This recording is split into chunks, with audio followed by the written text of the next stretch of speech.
Rule 22 of the SIAC rules gives the tribunal substantial powers with respect to witnesses. Before the hearing, the tribunal may require a party to give notice of the identity of witnesses whom it intends to produce, the subject matter of their testimony, and its relevance to the issues. The tribunal has the discretion to allow, refuse, or limit the appearance of witnesses, as well as control over the manner of and time for cross-examination.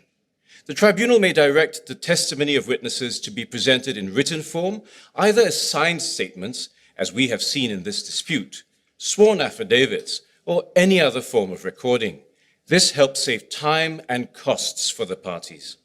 If the witness ultimately fails to attend the hearing, despite being required to do so for cross-examination, the tribunal may place such weight on the written testimony as it thinks fit, or disregard it altogether.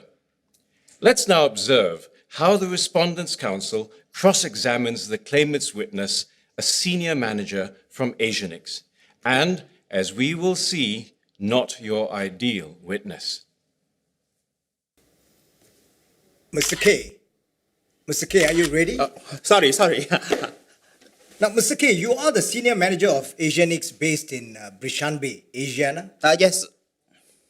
And it's correct to say that prior to the grant of the Zuration contract, you were part of the team. In fact, you led the team in the negotiations of the component supply and servicing contract for the Zuration power plant. Yes. I was in charge of the team, in charge of the component supply and the servicing contract for the power plant in Zurasia. Now, you've asserted in your testimony that neither you or your company had any corrupt dealings in respect of the contract with the respondent. Yes. Now, isn't it true that prior to the award of the Zuration contract and the entering into of the contract with Electro Ace, you had in fact met with the Zuration power minister on several occasions? Now, Mr. K, there are records of this, all right? Yes, I did meet with him, yes. Now, could you tell the tribunal what had happened at these meetings between you and the power minister? We had the dinner several times. One time we had the cocktail. We were trying to find out what we need to know to enter a new country and do business. Now, would you agree that it is not necessary for you to meet the power minister in order to find out about a new market that you were entering into? Is this line of questioning necessary? We would like to hear what Mr. K has to say. We did what we thought was best to do as a sensible business organization about to do business in a new country. Now, Mr. K, you would agree that at the several times that you met the power minister, you and Asianix were aware that the minister would have a big say in the award of the power plant contract. Yes, but that has nothing to do with anything. Sir, the witness is correct. It is not the respondent's case that it was under duress from the Zurich government to award the contract to the claimant. So this innuendo is unnecessary and irrelevant. Sirs, I'm a bit surprised by that objection. The respondent's case certainly is that the claimant had influenced the power minister to lean upon the respondent to award the maintenance and servicing contract. That was never pleaded, sir. Well, not literally, but strict rules of pleading in court proceedings do not apply to this arbitration.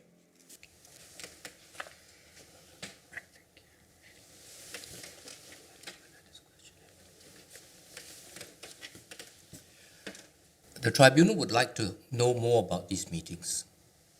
Now, Mr. K, in terms of these meetings, right, bear with me. At the time of these meetings, you were then aware that the power minister was being probed over certain corruption assertions, and in fact, this was all over the news at that time. We heard some rumor about this, but what for we should worry? Our business is not with him, it's with his country.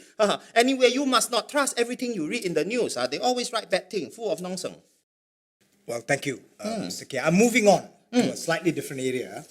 Now, you agree that the Zurich government had caused my client Electro Ace to discontinue your company's services for maintenance for phase 1 on the basis that they had discovered that your company had bribed the former power minister to strongly recommend that the respondent utilize your services for the components and services. Would you agree? That was the reason they gave, yes. Now, at the time you met the power minister, had you secured the contract with Electro Ace? Oh, no. But it will be correct to say that you managed to do so at some point after the meeting. The timing of the decision to contract with the elector was made by the elector, not by us. This question you should ask your elector. They are sitting beside you. Mr. K, well, I'll decide what I want to ask my clients at which point in time. Now, isn't it correct to say that Electro Ace took the position that it could not perform its obligations as a buyer under the contract with your company only after the Zuratian government had arbitrarily cancelled its contract with Electro Ace to build the power plant? That is excuses. Elector should still take the step to protect its investment and the investment of its supplier. Now, how do you say that you had an investment that should have been protected? They promised 2 phases of the power plant to be completed. We already invested the labor and the capital to produce the component. In fact, we were ahead of the production schedule. Did you know 6 steam generator worth $9 million already in transit at the time that the electoral decided to shut up shop?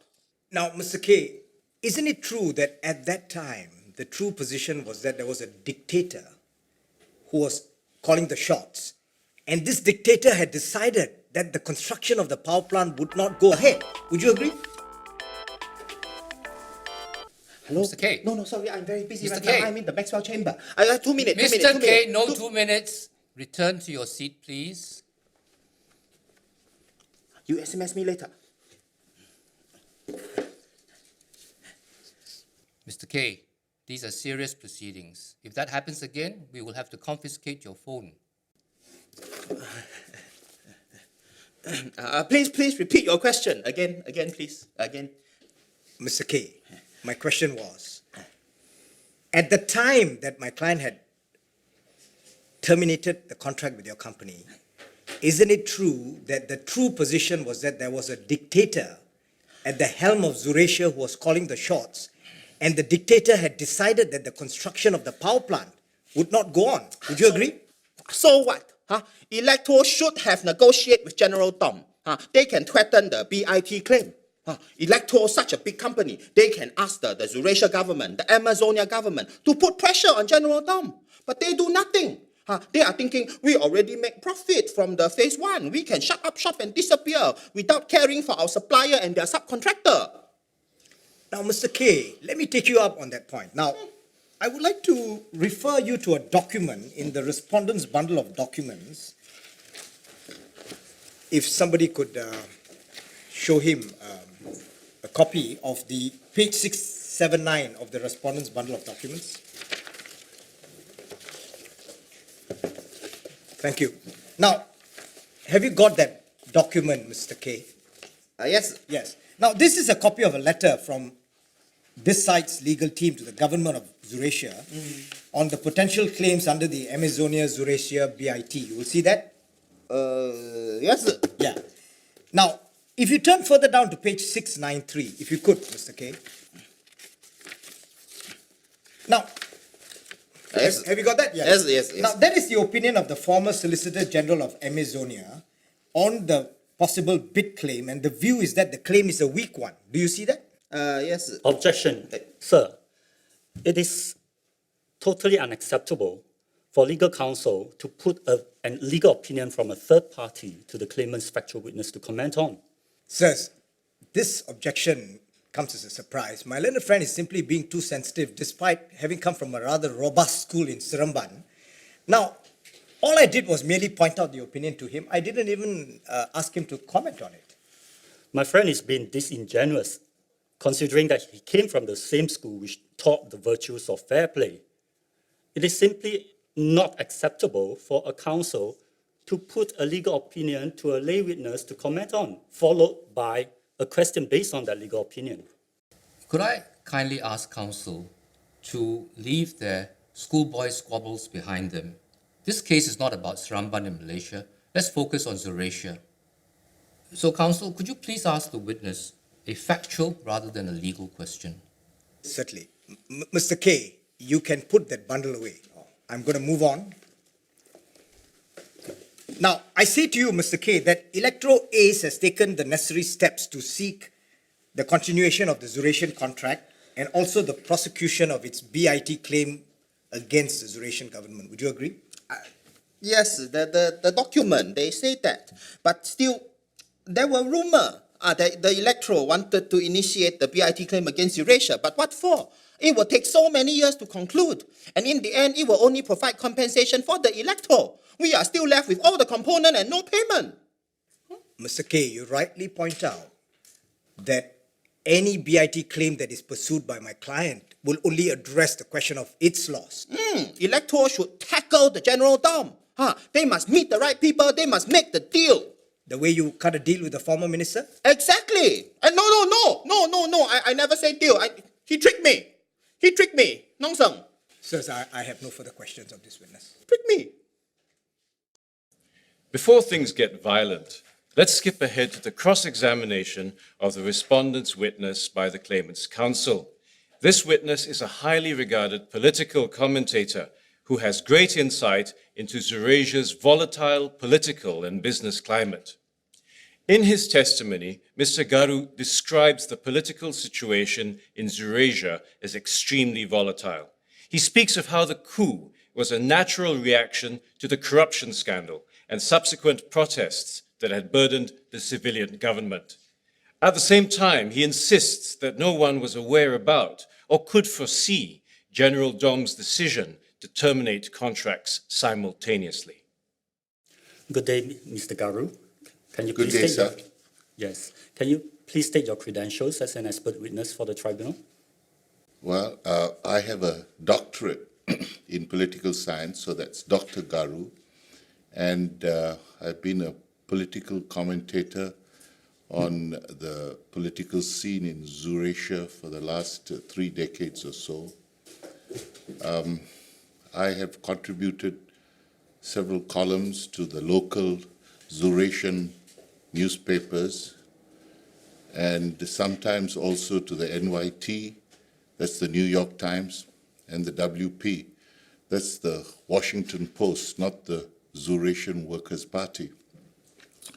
I have also been an advisor to the former democratically elected Zurasian government and have advised them on some policy matters as well. My apologies then, Dr. Garu. That's all right, Counsel. As a political commentator, was it your role to comment without fear or favor on issues of importance to Zurasia? Yes. As someone who had worked closely with the erstwhile Zurasian government, did you also work with the erstwhile Power Minister as well? Yes, I've worked occasionally with the erstwhile Power Minister, yes. And the policy decisions that you said you were involved in, would they include decisions related to the power plant in Zurasia, the largest electric power plant that we're talking about? I'm afraid the matters in relation to which I've given advice are confidential. I'm not asking you what your advice was. I'm asking you whether the power plant project, which was the largest in Zurasia, was one of the policy decisions that you advised the government on. You could say that, yes. You obviously take pride in your reputation as a leading commentator for many newspapers, including the New York Times and Washington Post. Did you ever criticize or write to express your concerns over the power plant project? Well, yes and no. Sorry, I don't understand you. Well, you see, sir, you've rolled 2 questions into one. So your first question was whether I take pride in my position as a political commentator, to which the answer is yes. Your second question is whether I have written giving any comments on the power plant project, and the answer to that is no. So my answer remains yes and no. Thank you, Dr. Garu. You're obviously a clever and prudent man. You are very perspicacious, counsel. Very well. I must commend you on that, yes. Thank you very much. Now, let's get back to the power plant. Yeah. This was the largest power plant in Eurasia, obviously a project of tremendous importance to Eurasia. And you were a political commentator. You speak now of a corruption scandal, and yet you spoke nothing about it at the time. Why was that? Well, you know, I've given advice to them on the matter, so the matter is confidential, and I treat my duties of confidentiality to my client with the same importance as I treat my role as a political commentator. So I really don't see any conflict in my position. But clearly you were in a position of conflict between these two roles, were you not? Of course not. Unlike you, sir, I'm not a paid rabble-rouser, you know. Sir, I've been brought up not to be rude to the elderly, so I will let that pass. Counsel, I am cool, you know, with age before beauty, just in the same way as I'm cool with pearls before swine. So let's get ourselves clearly understood here. Yes, and I will stick to the facts that we are trying to establish. All right. Thank you, sir. Thank you. Now, the bottom line, though, is that you are now before this tribunal being unable to speak fully and frankly on the power plant project. Isn't that correct? Well, I treat matters that I've given advice on as confidential. I will now move on. Do you think that the respondent acted correctly by exiting Eurasia at the time? I am a political correspondent. I am not familiar with what business the respondent was in, so I'm afraid I'm unable to comment usefully on that question.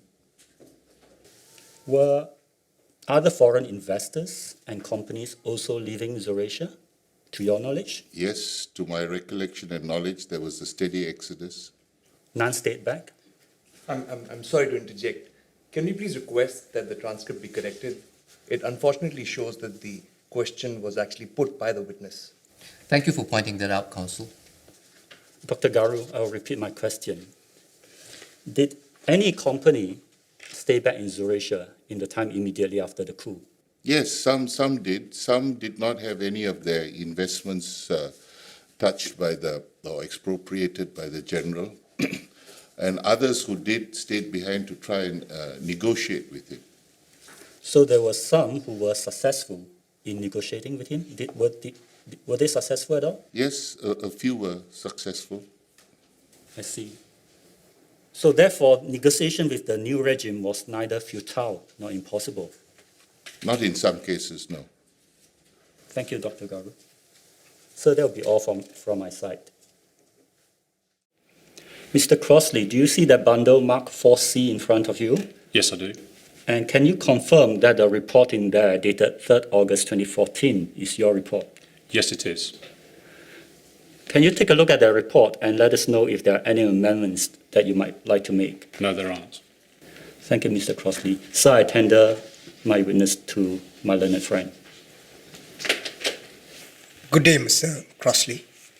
You are the Managing Director of Navigant Consulting's construction practice and you're based in Singapore? Yes, that is correct. And you have been retained by the claimant in this case? Yes, I was instructed by Dolin Oscar Partnership, the claimant's lawyers, to opine upon the progress and status of the manufacture of the components for the Phase 2 power plant. Thank you. And prior to being retained as expert in this case for the claimant, have you had any prior involvement with the claimant? I can confirm that I have had no previous involvement with any of the parties, and I have prepared an independent and objective expert report addressed to the tribunal. Thank you. And could you just clarify to the tribunal the basis of your expertise in respect of the component manufacture for Phase 2 for the power plant project in this case? Yes, I have over 25 years' experience in engineering and construction on projects throughout Asia, including power projects. and advise and assist on the management and the planning of such projects through pre-construction and post-construction phases. Now, I want to take you to your main report, Mr. Crossley. You summarize your findings at section 6, paragraph 6.12, where you say, and I quote, "Based on my review of the documents and in consideration of the issues in dispute between the parties, it is my opinion that the claimant was on time and not ahead of its production and delivery schedule for the manufacture of the components for phase 2 of the power plant project." Counsel, before we go into the details of Mr. Crossley's evidence, the tribunal would like to hear Mr. Crossley's brief explanation about the workings of the power plant and the relevance of the components to its construction. Certainly, sir.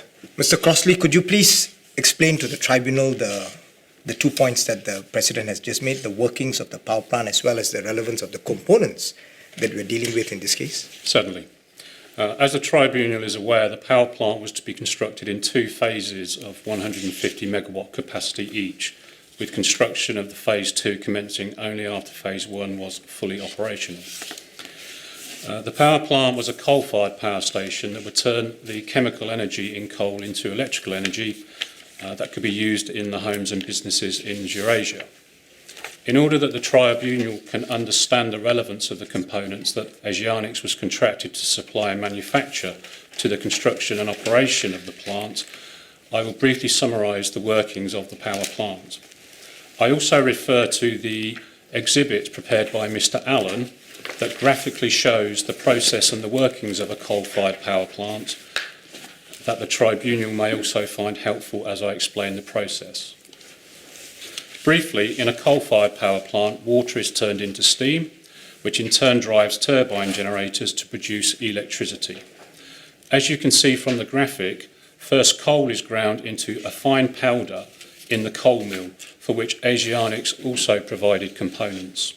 Grinding the coal into powder increases the surface area, which helps it to burn faster and hotter, producing as much heat as possible. The fine powder coal is then blown into a boiler where it is burned, converting the chemical energy into heat energy. Again, Asianics also provided a component for the burners. As well as heat, burning coal produces ash, soot and exhaust gases. In order to remove the ash and soot build-up to the boiler tubes and to maintain their efficiency, soot blowers are used, and again, this was another component that Asianics supplied and manufactured.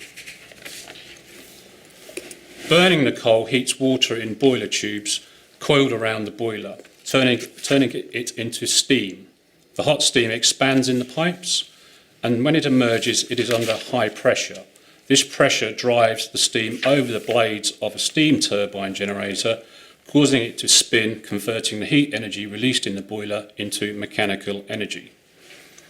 A shaft connects the steam turbine to a turbine generator, so when the turbine spins, so does the generator. The generator uses an electromagnetic field to convert this mechanical energy into electrical energy. These are the steam generators that Asianics was also supplying, together with their pressure parts, and these were the 6 items that were in transit for phase 2 at the time. Finally, a transformer converts the electrical energy from the generator to high voltage, and a power grid is then used to transmit the electricity through power lines to homes and businesses. Thank you, Mr. Crossley. That was very helpful. Counsel, you may now continue your cross-examination of Mr. Crossley. Now, Mr. Crossley, I had previously referred you to the conclusion in your main report that the claimant was on time and not ahead of the production and delivery schedule for components for the phase 2 of the power plant project. You recall that? Yes, I do. Yes. Now, you have since had sight of the respondent's expert report on delay. Yes, I have. And it is the respondent's expert's opinion that, contrary to yours in your main report, the claimant was in fact well ahead of his production and delivery schedule for the component manufacture for phase 2. You agree? Yes, I have, and I've addressed this in my supplemental expert report dated the 6th of September 2014. Yeah, Mr. Crossley, I'm not at this time asking you about your supplemental expert report just yet. Was just asking you if you confirm that the respondent's expert opinion's view contradicted that in your main report. Counsel, the tribunal would appreciate it if you would allow Mr. Crossley to expand on his answer, as the tribunal has read both experts' reports and supplemental reports, and we are interested in hearing and understanding why there is a divergence in the respective opinions of both the lay experts. Certainly, sir. Mr. Crossley, could you please explain to the tribunal the divergence in opinion between your report and that of the respondent's expert report on delay? Certainly. Thank you, sir. As I was about to say, I have addressed why, in my opinion, I consider the respondent's delay expert's analysis is unreliable at section 3 of my supplemental report.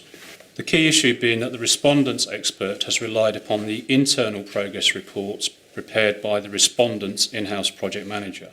These internal progress reports were never issued to the claimant at the time. In this respect, the respondent's internal progress reports appear to suggest that the claimant's progress was well ahead of schedule. Whereas in undertaking my analysis, I have also considered the claimant's monthly schedules and progress reports as well. Mr. Crossley, why do you consider the claimant's monthly schedules and progress reports to be a more reliable indicator of the progress of the component manufacture for phase 2? It is on the basis of my being told that the claimant's monthly schedules and progress reports were contemporaneously issued to the respondent's team each month as required under the terms of the contract. Further, I have not seen any documents that evidence that the respondent or its management team at any time disagreed with the claimant's monthly assessment of the then status and progress of the manufacture of the components for phase 2 of the power plant. Mr. Crossley, that's helpful, but I do have to point out to you that the issue of whether the claimant's monthly schedules and progress reports were in fact contemporaneously provided to the respondent, that is in itself an issue before this tribunal. Yeah, I understand that to be so. Thank you. Thank you, Mr. Crossley. Could I ask you if you were here to listen to the evidence of Mr. K, the claimant senior manager at that time? No, I wasn't, sir, but my instructing lawyers provided me with a copy of the transcript for that day, which I have reviewed and from which I note that it was his evidence that the claimant was in fact on schedule for the supply of the phase 2 components at the time. Thank you, Mr. Crossley. The tribunal thanks counsel for allowing us to interrupt on what we consider to be an important issue. Thank you, sir. I have no further questions for Mr. Crossley. So that was the claimant's expert witness being cross-examined on the issue of delay, an issue that is often raised in construction disputes. Now let's look at the second expert witness's cross-examination. Mr. Haler, could you please turn to the report dated 5th August 2014 in the bundle in front of you? I have it. Do you confirm that that is your report? It is, yeah. Do you confirm that the contents are true and accurate? They are. Thank you.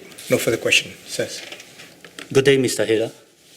You are a director in FTI Consulting's economic and financial consulting practice in Singapore. Is that correct? That's correct. You were hired by the respondents in these proceedings? I was hired by Haywood Yasumi, the respondent's lawyers, yes. But you are aware, are you not, that your duty remains one that is owed to the tribunal? Yes. Mr. Haler, would you agree that the only issue you cover in these proceedings relates to the loss caused by delay in the supply of allegedly defective components by Asianix? My expertise covers finance, accounting and valuation. The only area that I was instructed to address was the assessment of quantum in the claim and counterclaim. And that's just a matter of delay in the receipt of the revenue? That's correct. Let me try to summarize your position. The respondent realized the full revenue and profits from the contract. In fact, the claimant's actions had no impact on the amount realized by the respondent. It was just a matter of timing of the realization. I don't entirely agree with you. Whilst it's true that the amounts under the contract were received, revenues and profits, the timing, the delay, as it were, resulted in the deprival of an opportunity to invest those profits. In your report, you have assessed the value of that lost opportunity at about US $4.5 million. Between 4.5 and 5.2 million, yes. Let us consider this further. You have simply compared the original schedule with the delayed schedule, and then you applied a cost of capital to assess the monetary value of that delay. Would that be correct? Before we go any further, could we ask the witness to kindly explain the concept of cost of capital? Certainly. Time value of money dictates that money received today is worth more than money received tomorrow. In very simple terms, one can invest the money received today to earn a single day's return and therefore have more than the money received tomorrow. In this situation, the respondents were deprived of that opportunity. Thank you. Counsel, you may continue. To calculate this loss, you applied a discounted cash flow model, did you not? Yes. I have calculated the difference, the loss, between what the respondents would have received under the original schedule of payments against what they actually received, discounted obviously for the time value of money. The difference, obviously the nominal amounts they received were the same, but the timing makes a significant difference. In paragraph 3.25 of your report, you have applied a discount rate of between 14.2% and working down to 12.4%. So it's between 12.4% and 14.2%. Would that be correct? I have used the business's weighted average cost of capital, or WACC, as the discount rate in both cases, yes. What was the difference in timing between the two scenarios? I was instructed to consider a delay of 6 months. If the delay was shorter, then the loss would be less. All else equal, that is correct. The opposite would also be true. And therefore, from your conclusion, the time value of this 6-month period amounts to about US $5 million. Isn't that overly generous? I agree the loss is $5 million, but not of your characterization of overly generous. If it is simply a function of the calculation, if one were to invest, say, $100 million at, say, 10% for a year, one would make a return of $10 million. It is simply a function of the invested amount and the expected return, in this case, the WACC. So this theoretical WACC, or WACC, just like the way the respondents are trying to whack the claimant with this exorbitant interest rate, is between 12.4% and 14.2%. The weighted average cost of capital calculation is based on observable data and the assumptions I set out in my report. And one of those assumptions that you made was that the company would be able to reinvest the profits in other projects at a rate which is similar to the WACC. Yes. Have you studied, in fact, whether those projects existed? I'm instructed that such projects do exist. It would have been impractical for me to assess every opportunity available to the company. Yes, but bear in mind, Mr. Haler, you are issuing an opinion to the tribunal to persuade the tribunal that our clients should pay $5 million US. Would it not be possible for the respondent to borrow the money and invest in those projects to mitigate the loss? I do not know. It's possible, in my view, that in the circumstances the company found itself in, trying to borrow $100 million would cost it more than $5 million. This is just your guess, isn't it? It's not based on the observable data on which your report is based. It's not in the available documents, so an educated guess, yes. Thank you, Mr. Haler. I have no further questions, sir.